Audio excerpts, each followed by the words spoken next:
आज की क्लास में हम पहले उन प्रश्नों को देखेंगे जो मैंने आपको पिछली क्लास में दिए थे और फिर उसके बाद हम आगे की बात करेंगे। जैसा कि आप सभी जानते हैं, पाश्चात्य राजनीतिक चिंतन का ये प्रश्न पत्र हम हल कर रहे हैं और इसके अंतर्गत ये प्रश्न पत्र बीए पार्ट थर्ड में भी है और एमए प्रीवियस की जो कक्षाएं हैं उनमें भी ये प्रश्न पत्र है। मैंने आपसे ये पूछा था कि व्यक्ति और संबंधों को लेकर विभिन्न विचारकों ने क्या क्या दृष्टिकोण रखा है और साथ में मैंने कुछ प्रश्न कार्ल मार्क्स से संबंधित भी आपसे पूछे थे। सबसे पहले अपन बात करेंगे कि व्यक्ति और राज्य के जो संबंध हैं उनको लेकर विभिन्न विचारकों का क्या मत है। व्यक्ति स्वतंत्रता और राज्य के कानून, इन दोनों में क्या आपस में कोई रिलेशन है या क्या राज्य के कानून व्यक्ति की स्वतंत्रता पर पाबंदी लगाते हैं, इस तरीके की कोई बात है। जितना राज्य का क्षेत्र बढ़ता है तो क्या उससे व्यक्ति की स्वतंत्रता सीमित होती है। इन सब प्रश्नों के अलग अलग विचारकों ने अलग अलग तरीके से उत्तर दिए हैं और इस दृष्टि से हम जितने भी पाश्चात्य राजनीतिक चिंतन के हमारे विचारक सिलेबस में लगे हुए हैं उन पर हम अपनी बात कहते हैं। तो व्यक्ति की बजाय राज्य को जो सर्वाधिक महत्व दिया उनमें प्लेटो का नाम लिया जाता है, उनमें हम हीगल का नाम ले सकते हैं और इसके साथ ही साथ जिन्होंने व्यक्ति और व्यक्ति की स्वतंत्रता और राज्य, इन दोनों को लगभग इक्विवेलेंट माना, बराबर महत्व दिया, उनमें हम टी.एच. ग्रीन का नाम ले सकते हैं। और कई ऐसे विचारक भी हैं जिन्होंने व्यक्ति की स्वतंत्रता को राज्य से भी अधिक महत्व दिया, उनमें हम जॉन स्टुअर्ट मिल का नाम ले सकते हैं, हम उनमें जॉन लॉक का नाम ले सकते हैं। तो ये अलग अलग तरीके के विचारक हैं और अलग अलग तरीके के से अपनी बात कहते हैं। तो यहाँ पे सबसे पहली बात ये है कि क्या कानून व्यक्ति की स्वतंत्रता को प्रतिबंधित करते हैं या उसको बांधते हैं। तो इस बारे में जैसा कि जो सबसे अनुकूल मत हमको लगता है या जिसकी कि हम अनुपालना कर सकते हैं, उनमें टी.एच. ग्रीन का है कि व्यक्ति को जो कानून है वो और अधिक स्वतंत्र बनाते हैं, उसको बांधते नहीं हैं, क्योंकि यदि कानून नहीं होंगे तो उच्छृंखलता बढ़ेगी और कुछ लोग अपनी स्वतंत्रता को के नाम पर दूसरे की स्वतंत्रता का हनन करेंगे, इसलिए कानूनों का होना आवश्यक है। लेकिन कई ऐसे विचारक हैं जिन्होंने इन दोनों के बीच में ये कहा है कि जितने ज़्यादा कम होंगे उतनी व्यक्ति की स्वतंत्रता पर पाबंदी होगी, इसलिए व्यक्ति जो राज्य है उसको उसका कार्यक्षेत्र कम होना चाहिए। जॉन लॉक हैं, जॉन स्टुअर्ट मिल हैं, इस तरीके से अपना चिंतन रखते हैं। यहाँ पे एक अन्य विचारक भी हैं, विचारधारा भी है जिसके अंदर ये कहा गया कि जैसे हीगल है कि स्वतंत्रता वही है जो कि सच्ची स्वतंत्रता राज्य के कानूनों का पालन करने में ही है। तो ये अलग अलग मत हैं और इन अलग अलग मतों के आधार पर व्यक्ति और राज्य के संबंधों के बारे में बात कही गई है और ये अलग अलग प्रकार की परिस्थितियों से ये चिंतन अलग अलग समयों में उपजा है और इनको अलग अलग विचारधाराओं के नाम से जाना जाता है। जो विचारधारा व्यक्ति को बहुत अधिक महत्व देती है, उसको साध्य मानती है, वो उदारवादी चिंतन है, और जो राज्य को साध्य मानता है, राज्य को बहुत अधिक महत्व देता है, वो आदर्शवादी चिंतन है। तो ये जैसे हीगल हैं, प्लेटो हैं, ये आदर्शवाद को रिप्रेजेंट करते हैं, जॉन लॉक हैं, मिल हैं, ये उदारवादी चिंतन जो है उसको रिप्रेजेंट करते हैं। टी.एच. ग्रीन उदारवादी भी हैं और आदर्शवादी भी हैं। ये विभिन्न विचारकों का व्यक्ति और राज्य के संबंधों को लेकर मत है। मैं कुछ यहाँ पे आपको स्टेटमेंट्स हैं या कथन है वो बताती हूँ। जैसे जॉन स्टुअर्ट मिल ने ऑन लिबर्टी में व्यक्ति की स्वतंत्रता को लेकर ये कहा कि विचार अभिव्यक्ति की स्वतंत्रता पर उन्होंने किसी भी तरीके की पाबंदी नहीं लगाई और ये कहा कि व्यक्ति को अपने विचार अभिव्यक्त करने का अधिकार है और यदि 99 व्यक्ति एक तरफ हो और यदि एक व्यक्ति एक तरफ हो तो उस एक व्यक्ति को भी अपनी बात कहने की आज़ादी होनी चाहिए। तो ये बात जॉन स्टुअर्ट मिल ने कही थी और ग्रीन ने कहा कि स्वतंत्रता करने योग्य कार्यों को करने और उपभोग करने योग्य वस्तुओं का उपभोग करने की क्षमता है, यानी हर प्रकार का कार्य करने को हम स्वतंत्रता नहीं कह सकते। तो ये अलग अलग सोच है। एक प्रश्न मैंने आपको दिया था कि कार्ल मार्क्स का जो चिंतन है उसमें मार्क्स राज्य के इतने विरोधी क्यों हो जाते हैं, और वो क्या तर्क देते हैं राज्य के विपक्ष में, क्यों वो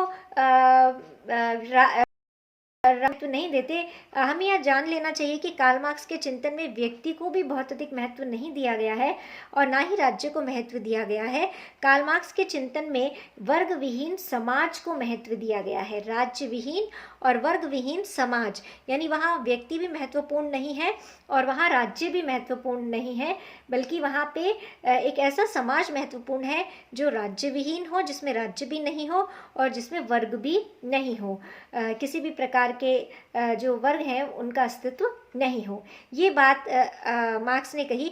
मार्क्स राज्य के इतने विरोधी क्यों थे कि उन्होंने यहाँ तक कहा कि राज्य पूंजीपतियों को प्रतिनिधित्व करता है। तो इस संदर्भ में कार्ल मार्क्स का ये कहना है कि राज्य का जन्म उस समय हुआ जब पूंजीपतियों ने अपने हितों को साधने के लिए राज्य को एक हथियार बनाया और उसके माध्यम से उन्होंने श्रमिकों का शोषण शुरू किया। ये श्रमिकों का शोषण करने वाली एक संस्था है और इस पर पूंजीपतियों का प्रभुत्व रहता है, क्योंकि मार्क्स की ये थ्योरी है कि जिस वर्ग का उत्पादन के साधनों पर अधिकार रहेगा, उत्पादन के साधन यानी संसाधनों पर जिसका आधिपत्य रहेगा, उसी वर्ग का राजनीति, समाज, धर्म इस पर आधिपत्य रहेगा। तो चूंकि पूंजीपतियों का उत्पादन के साधनों पर प्रभुत्व रहा है, तो वो वहाँ की राजनीति और राज्य को भी अपने नियंत्रण में ले लेते हैं। दूसरे शब्दों में हम कह सकते हैं कि कहा जाता है कि जिसके पास पैसा है वो सब चीज़ों को अपने नियंत्रण में ले लेता है। तो यही बात कार्ल मार्क्स ने अपने चिंतन में कही। और ये जिस समय मार्क्स थे उस समय पूंजीपतियों का अस्तित्व था। इससे पहले कि मार्क्स ने जो विवेचना की है उसमें उन्होंने जब विभिन्न ऐतिहासिक युगों का वर्णन किया है तो उस समय उन्होंने ये कहा कि ये सत्ता कभी सामंतों के हाथों में थी और कभी जो है वो भूमिपतियों के हाथों में थी, जिसका कि आज पूंजीपति प्रतिनिधित्व कर रहे हैं। तो कहने का तात्पर्य ये है कि राज्य को मार्क्स ने उन लोगों की संस्था माना कि आर्थिक दृष्टि से संपन्न है और जो दूसरे वर्ग जो आर्थिक दृष्टि से संपन्न नहीं है उसका शोषण करते हैं, और इसमें राज्य को वो एक माध्यम बनाते हैं। इसलिए मार्क्स ने राज्य का विरोध किया। अब वो पूरी थ्योरी क्या है जिसके माध्यम से जो कार्ल मार्क्स हैं वो राज्य को समाप्त करते हैं, तो क्योंकि इसको हम थोड़ा सा रिवाइज कर लेते हैं। जैसा कि आप सभी जानते हैं कि उनके चिंतन में हमें दो श्रेणी मिलती है, हैव और हैव नॉट्स, यानी शोषक और शोषण जिनका शोषण किया जा रहा है वो। तो ये दो वर्ग मिलते हैं। उन्होंने कहा कि इतिहास की हर अवस्था में ये दो वर्ग रहे हैं, और पहले एक आदिम साम्यवाद की अवस्था थी जिसके अंदर कोई वर्ग नहीं था, कोई किसी का शोषण नहीं करता था। वो उसी आदिम साम्यवाद की स्थिति को वापस लेकर आना चाहते हैं, और इसके लिए वो एक पूरा, चूँकि इतिहास को वापस दोहराया नहीं जा सकता, वैसे उसको लौटाया नहीं जा सकता, तो इसलिए उन्होंने एक सिस्टम जो है वो सामने रखा। उन्होंने सबसे पहले इतिहास की आर्थिक व्याख्या की और इसके माध्यम से बताया कि इतिहास में सदैव दो वर्ग रहे हैं, एक शोषण करने वाला और जिसका शोषण हो रहा है वो वर्ग। फिर इसमें उन्होंने ये भी बताया कि इन दोनों वर्गों में वर्ग संघर्ष होता है, और वर्ग संघर्ष के कारण जो हमेशा इन्होंने ये भी कहा कि जो वर्ग हैं उनमें चेंजेस भी आते रहते हैं। वर्तमान में पूंजीपतियों के और श्रमिकों के बीच में ये संघर्ष है, और पूंजीपति और श्रमिक ये दो वर्ग अस्तित्व में है, जिसको उन्होंने सर्वहारा वर्ग श्रमिकों के लिए कहा और पूंजीपतियों के लिए बुर्जुआ वर्ग कहा। और मार्क्स ने कहा कि जैसे जैसे उत्पादन के साधन बदलते हैं वैसे वैसे उत्पादन के संबंध भी बदलते हैं, और जैसे जैसे उत्पादन के संबंध बदलते हैं वैसे वैसे राजनीति, समाज, इन सब में भी परिवर्तन आता है। तो ये पहले भूमिपति और दास के संबंधों से सारी व्यवस्थाएं बुनी हुई थी। उसके बाद सामंत और कृषक, इन दोनों वर्गों का युग आया, और उसके बाद पूंजीपति और कृषक, पूंजीपति और श्रमिक, इसका युग आया। और अब मार्क्स चाहते हैं कि एक ऐसा युग आना चाहिए जिसके अंदर किसी प्रकार का कोई वर्ग नहीं हो और वर्ग विहीन और राज्य विहीन समाज की स्थापना हो। तो वही कहते हैं कि पूंजीपतियों और श्रमिकों का संघर्ष होगा। इसके अंदर निश्चित रूप से श्रमिकों की विजय होगी और पूंजीपतियों की हार होगी, क्योंकि श्रमिक संख्या में ज्यादा है और चूंकि जो उत्पादन बहुत अधिक हो रहा है, लेकिन उसको क्रय करने की सामर्थ्य श्रमिकों में नहीं है, जो माल पैदा हो रहा है उसको। तो ऐसे में जो छोटे पूंजीपति हैं वो श्रमिकों की श्रेणी में आ जाएंगे, क्योंकि उनके माल का विक्रय नहीं होगा, और इस कारण से वो श्रमिकों की श्रेणी में आ जाएंगे और पूंजीपतियों की संख्या कम होती जाएगी और श्रमिकों की संख्या बढ़ती चली जाएगी। तो ये इस कारण से जब संघर्ष होगा तो श्रमिकों की विजय होगी और सर्वहारा वर्ग की तानाशाही स्थापित होगी। सर्वहारा वर्ग की तानाशाही उन सभी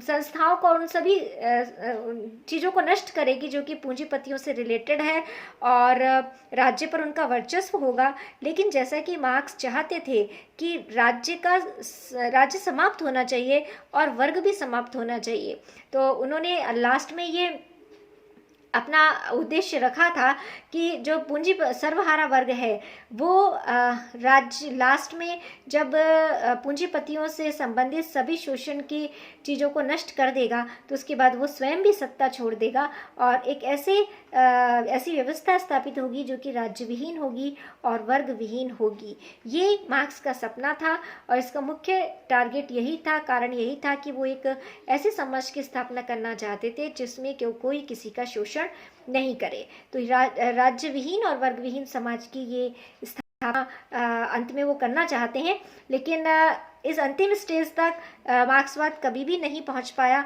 और उसको जो इम्प्लीमेंट किया गया लेनिन, स्टालिन और माओ के द्वारा, तो सर्वहारा वर्ग की तानाशाही तक हमेशा स्थितियां पहुंची, लेकिन राज्य विहीन और वर्ग विहीन समाज की स्थापना कभी भी नहीं हो पाई। तो ये एक मार्क्स का चिंतन है और मार्क्स का जो मुख्य उद्देश्य था वो यही था कि वो नहीं चाहते थे कि कोई एक वर्ग किसी दूसरे वर्ग का किसी आधार पर शोषण करे, क्योंकि उनकी ये मान्यता थी कि जिस तरीके से पूंजी का महत्व है उसी तरीके से श्रम का भी महत्व है और श्रमिकों के श्रम को नज़रअंदाज नहीं किया जा सकता। उसके साथ सबसे बड़ी विडंबना ये है कि श्रम का हम बैंक बैलेंस नहीं बना सकते, उसे एक समय में इकट्ठा करके किसी बैंक में नहीं रख सकते। तो श्रमिकों के श्रम के साथ ये एक बड़ी त्रासदी है, लेकिन पूंजी के साथ ऐसा हो सकता है और पूंजी का जो है वो निरंतर बढ़ती रहती है। तो यहाँ पे वो कहते हैं कि भले ही श्रम के साथ ये विकट स्थिति है, लेकिन किसी भी चीज़ को उपयोगी बनाने में श्रम का अपना विशेष महत्व होता है, इसलिए श्रमिकों का भी अपना महत्व है और पूंजीपति श्रमिकों की उपेक्षा नहीं कर सकते। तो इसी आधार पर कार्ल मार्क्स का चिंतन आगे बढ़ता है और भी इस चिंतन के विभिन्न पहलू हैं, अलग अलग इसके पक्ष हैं, इनके बारे में आप पढ़िए और यदि आपको कोई समस्या लगती है तो आप मुझे बताइए। अगली क्लास में मैं, चूँकि ये प्रसंग छिड़ चुका है, तो इसके अंतर्गत मैं आपको अगली क्लास में मार्क्स के अतिरिक्त मूल्य के सिद्धांत के बारे में आपको जानकारी दूंगी, जिससे आपको ये पता लगे कि पूंजीपति और अमीर क्यों होते हैं और श्रमिक और अधिक जो गरीब हैं वो क्यों होते हैं। इसका क्या मार्क्स ने रीज़न दिया और वो कितना तार्किक है, इस बारे में हम अगली कक्षा में बात करेंगे। और तब तक के लिए आप अपना जो सिलेबस है और जो मैं बता रही हूँ उसको आप नोट डाउन करते रहें और आप अपनी जो तैयारी है उसको निरंतर जारी रखें।